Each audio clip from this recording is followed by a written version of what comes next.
Hello दोस्तों, कैसे हैं आप सभी। उम्मीद करता हूं आप सभी बहुत ही अच्छे होंगे। तो आज के इस वीडियो में हम पढ़ने वाले हैं क्लास 12 और क्लास 10 फिजिक्स का बहुत ही इंपॉर्टेंट टॉपिक जो बार बार बोर्ड एग्जाम में पूछ लिया जाता है, जो भैया ओम का नियम। तो ओम का नियम क्या होता है इस वीडियो में हम समझेंगे और एक ओम का परिभाषा भी हम इस वीडियो में समझेंगे। और मैं आपको विश्वास दिलाता हूं भैया कि इसी वीडियो में आपको ये नियम याद हो जाएगा। तो इससे पहले मैं बता दूं कि यदि आप इस वीडियो को देख रहे हैं और यदि आपको सब कुछ अच्छे से साफ साफ दिखाई दे रहा है तो बहुत ही अच्छी बात है। यदि नहीं दिखाई दे रहा होगा तो आप इस वीडियो को, अपनी वीडियो की जो क्वालिटी है उसको बढ़ा लीजिए, क्योंकि आपकी वीडियो की क्वालिटी बहुत ही लो क्वालिटी में आपकी सेटिंग में है, तो उसको आप बढ़ा सकते हैं। नहीं पता होगा तो आपको जिस प्रकार कहा जा रहा है उस प्रकार कीजिए। सबसे पहले आप इस वीडियो पे क्लिक करेंगे तो इधर आपको कोने में एक सेटिंग का ऑप्शन दिखाई देगा, उस पर क्लिक करिए।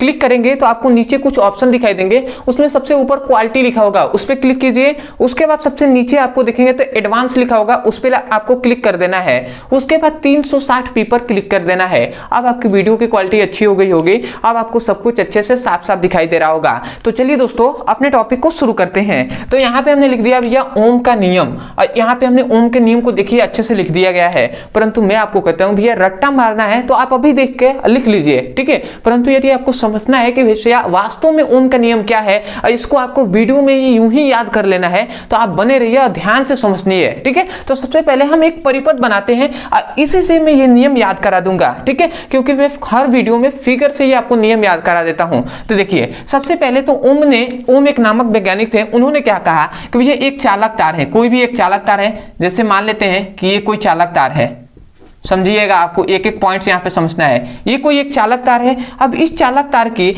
भौतिक अवस्था में कोई परिवर्तन ना हो, ये कोई क्या है भैया, चालक तार है, चालक तार है। इसके हमने क्या कहा, भौतिक अवस्था में कोई परिवर्तन ना हो, मतलब परिवर्तन क्या होना चाहिए, नहीं होना चाहिए। मतलब कोई भी एक चालक तार है, इसकी भौतिक अवस्था में कोई परिवर्तन नहीं होना चाहिए। अब आप सोच रहे होंगे भौतिक अवस्था का मतलब क्या होता है, तो भैया बहुत ही आसान है। भौतिक अवस्था का मतलब कि इस चालक तार की जितनी मोटाई है, जितनी इसकी लंबाई है, जितना ताप है, वो हमेशा नियत होना चाहिए, इसमें परिवर्तन नहीं होना चाहिए। ऐसा नहीं कि कभी लंबाई बढ़ जा रहा है, कभी घट जा रहा है, या मोटाई कभी बढ़ गई कभी घट गई, ऐसा नहीं होना चाहिए। इसका ताप अधिक है कम हो गया, ऐसा नहीं होना चाहिए। मतलब लंबाई, चौड़ाई, ताप, क्षेत्रफल आप लिख सकते हैं, तो ये सभी परिवर्तन नहीं होना चाहिए। तो उन्होंने क्या कहा, ओम एक नामक वैज्ञानिक थे, उन्होंने कहा कि किसी चालक के भौतिक अवस्था में कोई परिवर्तन न हो, तो इस चालक में, यदि हम इस चालक में भैया एक हम कुंजी लगा देते हैं, एक हमने बैटरी लगा दिया, इसको हमने जोड़ दिया। अब जैसे ही इस बैटरी को लगाया, तो जैसे ही हम बैटरी से हम क्या करते हैं भैया, बैटरी लगा हुआ है तो जैसे ही हम इसमें धारा प्रवाहित करते हैं, तो ये जो चालक है, तो चालक के सिरों पर क्या उत्पन्न हो जाता है, विभवांतर उत्पन्न हो जाता है। ये क्या है भैया, विभवांतर ही है ना। तो इसको मैं लिख दे रहा हूं यहाँ पे, ये क्या है, विभवांतर उत्पन्न हो जा रहा है। कहां पर, चालक के सिरों पर। ये क्या है भैया, विद्युत धारा है। तो उन्होंने ओम के नियम में क्या बताया, ओम एक नामक वैज्ञानिक थे, उन्होंने क्या कहा, अब ध्यान से सुनिएगा। उन्होंने कहा कि किसी चालक के भौतिक अवस्था में कोई परिवर्तन न हो, तो उस चालक के सिरों पर उत्पन्न विभवांतर,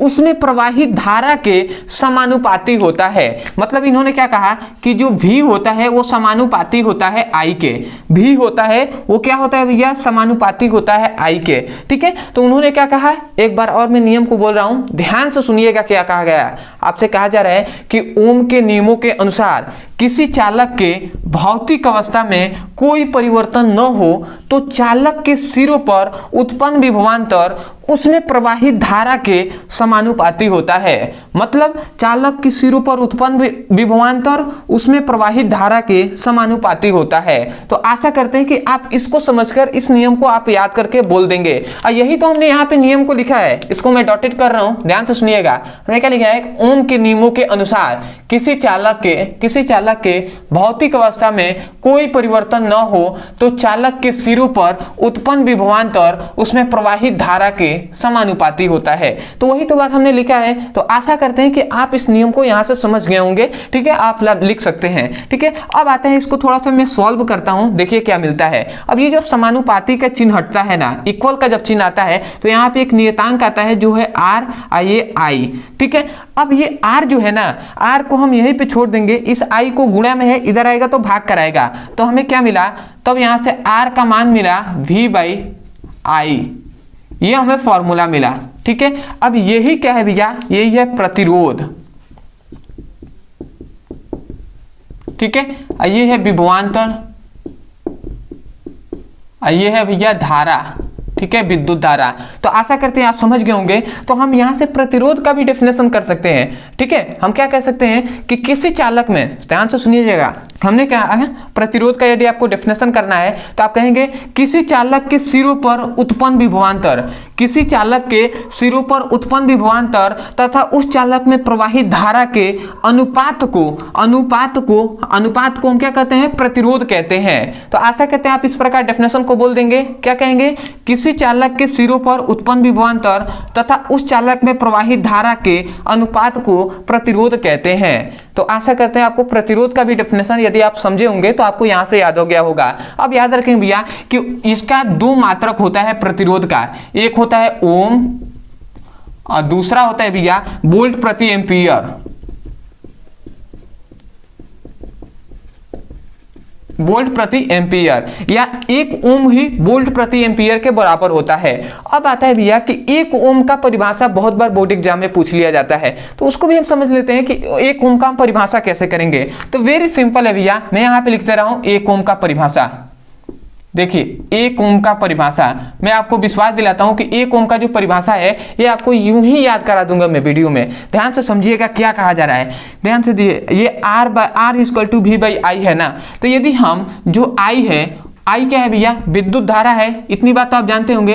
तो यदि I जो है ना, मैं यहाँ पे लिख दे रहा हूँ, जो I है, पता नहीं दिखाई दे रहा होगा, ध्यान दे दीजिएगा, ये I है, I के मान को हम 1 एम्पीयर ले लेते हैं। ठीक है, इसको नाम को याद रखना है। आई क्या है, विद्युत धारा है, इसका मान हमने 1 एम्पीयर ले लिया। ठीक है, और जो भी का मान है ना, उसको हमने 1 वोल्ट ले लिया। ठीक है, तो देखिए अब हम इन दोनों का मान हमने क्या ले लिया, 1 ले लिया। तो जो आर का जो मान होगा ना, जो आर का मान होगा वो भी 1 क्या हो जाएगा, ओम हो जाएगा। ठीक है, जो प्रतिरोध होगा वो 1 ओम हो जाएगा। यहीं से आपको डेफिनेशन करना है, ध्यान दीजिएगा। हमने यहाँ पे 3 चीजें लिखा गया है। सबसे पहले हमने V और I का मान 1 ले लिया है, तो जो R का मान होगा ना वो भी 1 ही होगा। ठीक है, अब यहाँ पे हम जानते हैं R जो प्रतिरोध है उसका मात्रक ओम होता है, जो विभवांतर का मात्रक वोल्ट होता है, एम्पियर का मात्रक क्या होता है, मतलब विद्युत धारा का मात्रक एम्पियर होता है। तो इतना हमने लिख दिया और यहाँ पे 1 ओम आइए गया है। ठीक है, तो अब इसका हम डेफिनेशन कैसे करेंगे, तो हम कहेंगे भैया बहुत ही सिंपल वे में, समझिएगा क्या कहा जा रहा है। कहेंगे हम ये कि किसी चालक में, समझिएगा ये कोई चालक है, तो हम कहेंगे किसी चालक में 1 एम्पीयर की धारा को प्रवाहित करते हैं। हम क्या कहेंगे, किसी चालक में 1 एम्पीयर की धारा को प्रवाहित करते हैं तो चालक के सिरों पर 1 वोल्ट का विभवांतर उत्पन्न होता है। तो उस चालक में उत्पन्न प्रतिरोध 1 ओम कहलाता है। समझ में आया ना। देखिए कभी भी डेफिनेशन को रटना नहीं है। अब मैं खुद डेफिनेशन को नहीं रटता हूं, ये हमको याद नहीं है, परंतु हम जानते हैं कि परिभाषा को कैसे बनाया जाता है, कैसे इसका परिभाषा किया जाता है वास्तव में। ठीक है, इसलिए हमने यहाँ से विभवांतर को भी बता दिया, इसका भी बता रहा हूँ। ठीक है, क्योंकि मुझे याद नहीं है, ये जो मात्रक है ये भी हमें याद नहीं है। ठीक है, ओम हमें पता था, परंतु ये जो आया है ये मैंने यहाँ से ही निकाला है। तो कोई भी चीज रटना नहीं है, रटेंगे भैया तो वो मतलब समझिए आपका खेल समाप्त है। ठीक है ना, तो रटना नहीं है, आपको समझना है कि वास्तव में कैसे है। ठीक है, आप भी समझ सकते हैं हर चीज। तो हम क्या कह सकते हैं, कहेंगे यही 1 ओम का डेफिनेशन। हम कहेंगे यदि किसी चालक में, ये कोई चालक है, तो यदि किसी चालक में 1 एम्पीयर की धारा को प्रवाहित करते हैं तो इस चालक के सिरों पर 1 वोल्ट का विभवांतर उत्पन्न होता है।